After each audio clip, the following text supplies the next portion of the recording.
नमस्कार दोस्तों, मैं मोहित आनंद स्वागत करता हूं आपका आपके अपने YouTube चैनल पर। उम्मीद करता हूं कि आप सभी बहुत ही अच्छे होंगे। लास्ट वीडियो जो अपलोड करी थी वो 10th क्लास के chapter 3 a pair of linear equation in two variable के इंट्रोडक्शन की करी। उस वीडियो में मैंने आपको pair of linear equation in two variable का मतलब और ग्राफिकल मेथड के बारे में थोड़ी सी बातें बताई। आज की इस वीडियो में मैं उसी चीज को और बढ़िया तरीके से एक्सप्लेन करूंगा कि ग्राफिकल मेथड में एक्चुअली में हमें इस बार 10th क्लास में इस चैप्टर में क्या करना है। तो जल्दी से मेरे चैनल से जुड़ जाइए। जो भी लोग नए आ रहे हैं चैनल पर वो वीडियो को पूरा देखें। कोई क्वेरी होती है तो कमेंट करें, वीडियो को लाइक और शेयर करें और चैनल को सब्सक्राइब करके नोटिफिकेशन बटन दबाना तो बिल्कुल ना भूलें। आइए बिना किसी देरी के शुरू करता हूँ आज का अपना ये वीडियो। भाई मैंने आपको बताया था ग्राफिकल मेथड की लीनियर इक्वेशन को सॉल्व करने के लिए हम किस मेथड की बात कर रहे थे, ग्राफिकल मेथड। और हम ये जान चुके थे कि एक लीनियर इक्वेशन एक स्ट्रेट लाइन को रिप्रेजेंट करता है, क्योंकि हमारे पास यहाँ लीनियर इक्वेशन का पेयर है तो दो स्ट्रेट लाइन होंगी और दो straight line can be intersecting, जिसको मैंने प्रतिच्छेदी रेखाएं बोली थी। दूसरा पैरेलल लाइंस, जिसको मैंने समांतर रेखाएं बोला था। And third thing coincident lines, संपाती रेखा। यानी कि अगर दो लाइन एक ग्राफ पर खींची जाएंगी तो हो सकता है कि वो दोनों लाइन एक इंटरसेक्टिंग हो सकता है कि वो दोनों लाइन एक पैरेलल हो सकता है कि वो दोनों लाइन एक दूसरे पर ओवरलैप करती हुई जाए। सबसे बड़ा सवाल ये आता है कि आखिर इक्वेशन को देखकर पता कैसे चले, क्योंकि देखो वैसे तो तरीका ये है कि ग्राफ बनाओ और फिर डिसाइड करो कि कैसी लाइन, बट आप जानते हैं कि लीनियर इक्वेशन के तो इनफाइनाइटली मेनी सॉल्यूशन होते हैं। अब मेरी एक बात बताओ, अगर दो लाइन इंटरसेक्टिंग है तो ये बात की गारंटी हम कैसे लें कि ग्राफ बनाने के लिए जो हम दो या तीन सॉल्यूशन ले रहे हैं उन तीन सॉल्यूशन में एक पॉइंट कॉमन आ जाएगा। क्योंकि भाई अगर इंटरसेक्टिंग लाइन है तो इंटरसेक्शन पॉइंट आना चाहिए, तभी तो हम ग्राफ पर रिप्रेजेंट करेंगे ना कि दोनों लाइन कैसी है, इंटरसेक्टिंग। क्योंकि एक लीनियर इक्वेशन के तो इनफाइनाइटली मेनी सॉल्यूशन हो सकते हैं। इसी चीज को सॉर्ट आउट करने के लिए कुछ रूल्स बनाए गए। क्या है वो रूल्स? उसके लिए हमें सबसे पहले अगर मैं आपसे पूछूं कि linear equation in two variable के पेयर का जनरल फॉर्म तो आपको पता होना चाहिए, a1x plus b1y plus c1 is equals to 0। ये फर्स्ट इक्वेशन मान लेते हैं। And second a2x plus b2y plus c2 is equals to 0। ये सेकंड इक्वेशन। यानी कोई भी दो इक्वेशन दी हो, आपको उसको इस स्टैंडर्ड फॉर्म से कंपेयर कर लें। तो इस स्टैंडर्ड फॉर्म से कंपेयर करने का मतलब ये है कि आप a1 की वैल्यू निकाल लो, b1 की वैल्यू निकाल लो, c1 की वैल्यू निकाल लो। सिमिलरली आप a2 की वैल्यू निकाल लो, b2 की वैल्यू निकाल लो, c2 की वैल्यू निकाल लो। अब अगर लाइंस इंटरसेक्टिंग है, देखो पूछा कैसे कैसे जाता है। अगर लाइन इंटरसेक्टिंग है, इसी को दूसरे सेंस में कह सकता है कि लीनियर इक्वेशन के कैसे सॉल्यूशन होंगे, यूनिक सॉल्यूशंस। यानी केवल एक सॉल्यूशन, केवल एक हल। अगर दो लाइन जो दो लीनियर इक्वेशन को रिप्रेजेंट कर रही है एक पॉइंट पर इंटरसेक्ट करेगी तो दोनों लाइन का केवल एक ही ऐसा सॉल्यूशन होगा जो उन दोनों के दोनों लीनियर इक्वेशन को सेटिस्फाई करेगा। मैं ये कहना चाहता हूं, वैसे तो दोनों के अपने इनफाइनाइटली मेनी सॉल्यूशन, बट यहां पर हमारा मकसद उन दो लाइन के कॉमन सॉल्यूशन को ढूंढना है।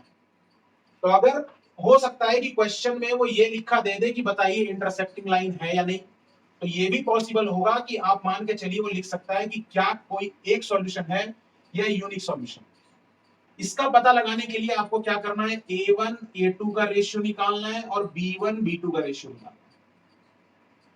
अगर a1 a2 का रेशियो b1 b2 के रेशियो के बराबर नहीं है तो आप कह सकते हैं कि उस लाइंस के, उस लीनियर इक्वेशन के सॉल्यूशन कैसे हैं, यूनिक सॉल्यूशन। यानी वो कैसे ग्राफ को रिप्रेजेंट कर रहा है, इंटरसेक्ट। समझ में आ रहा है मैं क्या बोलना चाह रहा हूं? भाई दो लीनियर इक्वेशन दिए होंगे, दोनों लीनियर इक्वेशन को स्टैंडर्ड फॉर्म से कंपेयर करा के a1 a2 b1 b2 c1 c2 की वैल्यू निकाल ली, रेशियो निकाला a1 a2 का b1 b2 का। अगर रेशियो बराबर नहीं है तो समझ जाइए कि लाइंस कैसी है, इंटरसेक्टिंग।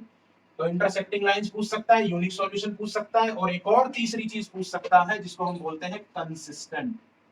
कि बताइए लाइन कंसिस्टेंट है या नहीं।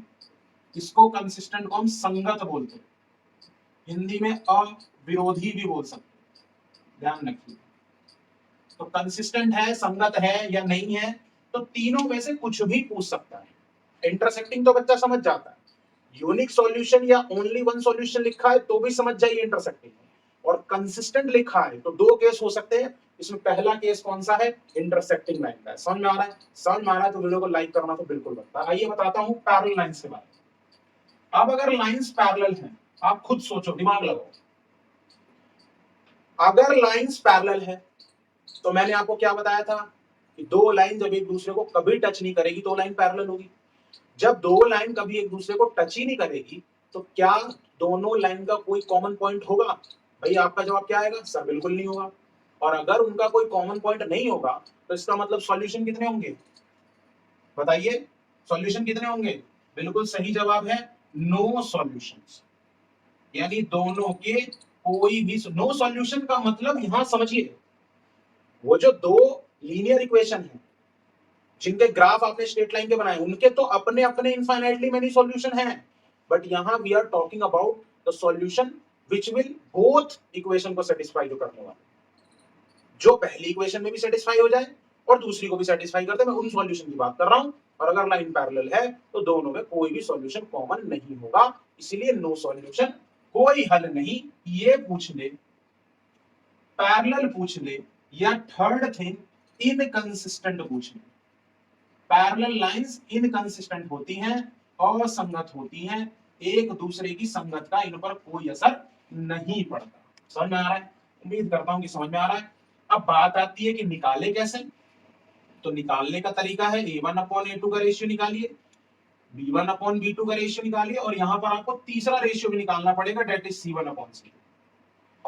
पैरेलल लाइंस के लिए a1/a2 का रेशियो b1/b2 के बराबर होगा, लेकिन बराबर नहीं होगा c1/c2 के। अगर ये वाली रेशियो की आइडेंटिटी फुलफिल हो रही है तो आप कह सकते हैं कि वो जो दो लाइंस हैं वो पैरेलल हैं, उनका कोई सॉल्यूशन नहीं है, या वो इनकंसिस्टेंट है।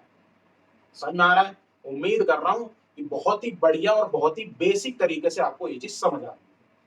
भाई तीसरी लाइन कोइंसिडेंट है, कोइंसिडेंट का मतलब होता है इनफाइनाइटली मेनी सॉल्यूशन। और जो बच्चे समझदार हैं और जो समझदार नहीं है, वैसे तो हर बच्चा अपने आप में समझदार है, बस थोड़ा सा समझने का फेर होता है, कोई जल्दी समझ जाता है और किसी को थोड़ा सा टाइम लगता है। मैंने कहा इनफाइनाइटली मेनी सॉल्यूशन क्यों है, क्योंकि कल मैंने आपको बताया था कि कोइंसिडेंट लाइन का मतलब क्या है, जो दोनों एक दूसरे पे बिल्कुल डिपेंडेंट है, एक दूसरे को ओवरलैप करती जाएगी। ये दो लाइनें हैं, अगर ये दोनों कोइंसिडेंट है तो इसका मतलब है कुछ इस तरीके से कहें, एक के ऊपर दूसरी। इन दोनों इक्वेशन को अगर आप ध्यान से देखोगे तो ये दोनों एक ही इक्वेशन होती है, बस एक कॉमन कांस्टेंट नंबर होता है जो एक इक्वेशन में मल्टीप्लाई कर देते हैं, जिससे हमें लगता है कि ये दोनों अलग है। अगर मैं उस कॉमन नंबर को निकाल लूं तो आप पाओगे कि ये दोनों लाइन के इक्वेशन बिल्कुल सेम होंगे। अब हम जानते हैं कि एक लीनियर इक्वेशन एक स्ट्रेट लाइन को रिप्रेजेंट कर रहा है और एक लीनियर इक्वेशन के इनफाइनाइटली मेनी सॉल्यूशन है। तो अगर ये दोनों लाइन एक दूसरे को ओवरलैप कर रहा है तो जो सॉल्यूशन इसके होंगे वही सॉल्यूशन इसके होंगे। इसके अगर इनफाइनाइटली मेनी सॉल्यूशन है तो वो सारे सॉल्यूशन इसके भी होंगे, इसीलिए कह देते हैं अनेक हल, अनेकों के हल। और अगर लाइन कोइंसिडेंट है तो ये भी कंसिस्टेंट होगी। क्या होगी? कंसिस्टेंट। और ये पूरी तरीके से डिपेंडेंट होगी, यानी कि ये संगत है। तो ध्यान यहां रखना है, ध्यान इन दोनों केस में रखना है कि अगर कंसिस्टेंट पूछ ले तो कंसिस्टेंट पूछने के बाद कंसिस्टेंट दो केसेस में आ सकते हैं। भाई देखो, अगर रेशियो बराबर नहीं आए तो काम तो यही खत्म हो गया, लेकिन हाँ अगर रेशियो बराबर आ गए तो फिर इन दोनों में दिक्कत है, क्योंकि यहां भी a1 a2 का रेशियो निकालो, b1 b2 का रेशियो निकालो, c1 c2 का रेशियो निकालो। यहां पर क्या होगा, तीनों रेशियो a1 a2 का रेशियो, b1 b2 का रेशियो, c1 c2 का रेशियो तीनों आपस में बराबर होंगे, तब लाइन के सॉल्यूशन कैसे होंगे? Infinitely many solution. तो लाइंस कैसी होंगी? कोइंसिडेंट लाइन, और वही लाइन कहलाएगी कंसिस्टेंट जब एक दूसरे पे पूरी तरीके से क्या होगी? डिपेंडेंट होगी। उम्मीद करता हूं कि ये बहुत ही अच्छी और आसान तरीके से आपको समझ में आ रहा होगा कि मैं क्या कहना चाह रहा हूं। तीन अलग अलग तरह से दो लाइंस एक दूसरे के साथ रिलेशन बना सकती है, इंटरसेक्टिंग, पैरेलल और कोइंसिडेंट। इक्वेशन देख के पता लगाना है तो आपको इन रेशियो वाली आइडेंटिटी का इस्तेमाल करना पड़ेगा। क्वेश्चन में वो ये कह सकता है कि बताइए इंटरसेक्टिंग है या नहीं, क्वेश्चन में कह सकता है बताइए यूनिक सॉल्यूशन है या नहीं, क्वेश्चन में कह सकता है कि बताइए कंसिस्टेंट है या नहीं।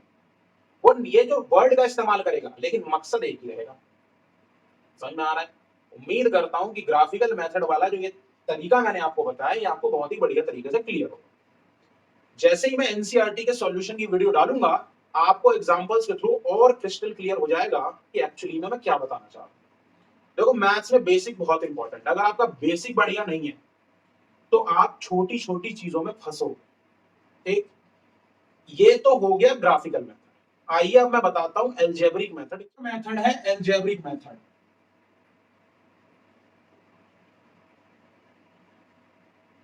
एल्जेब्रिक मेथड में भी तीन मेथड है। पहला था सब्स्टिट्यूशन,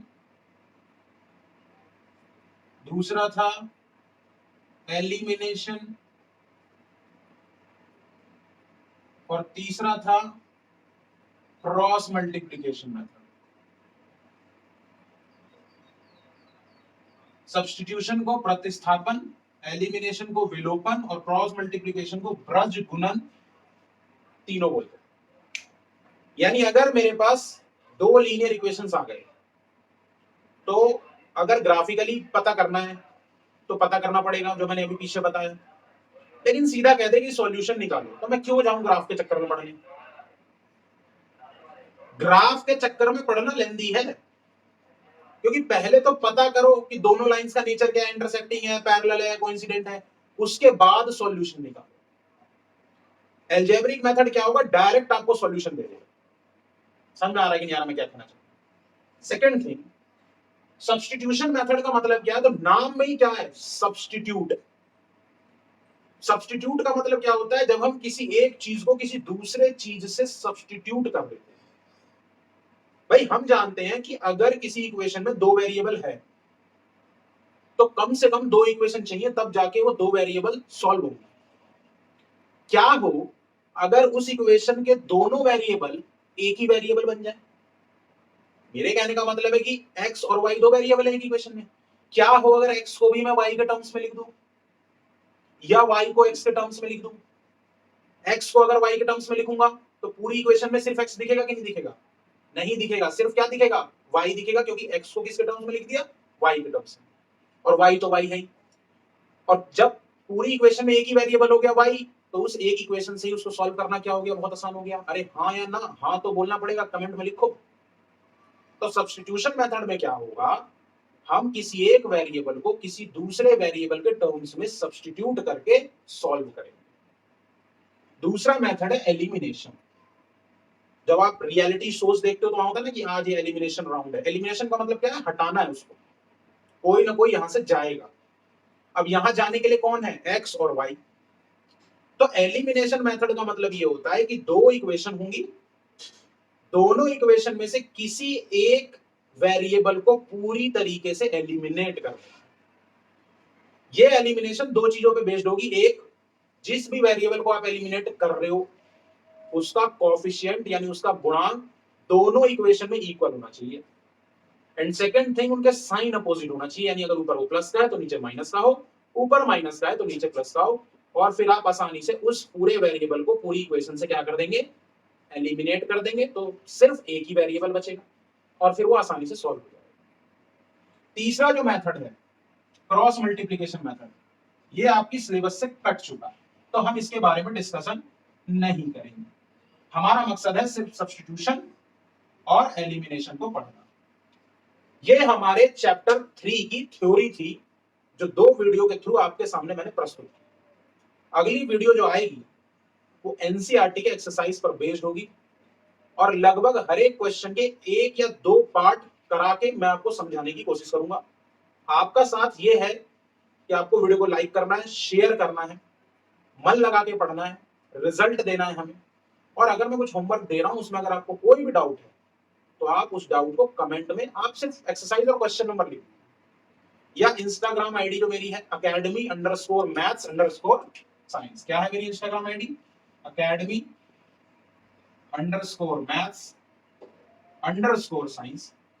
इस पर भी आप डीएम कर सकते हैं, और डीएम करने के लिए वहां पर तो आप डायरेक्ट अपने क्वेश्चंस के, अगर एक्स्ट्रा क्वेश्चंस भी हैं तो उसके फोटो आप भेज सकते हैं। आज की वीडियो में बस इतना ही, उम्मीद करता हूं मजा आ रहा होगा बिल्कुल पढ़ के। मिलेंगे अगली वीडियो में, तब तक के लिए अपना ध्यान रखें।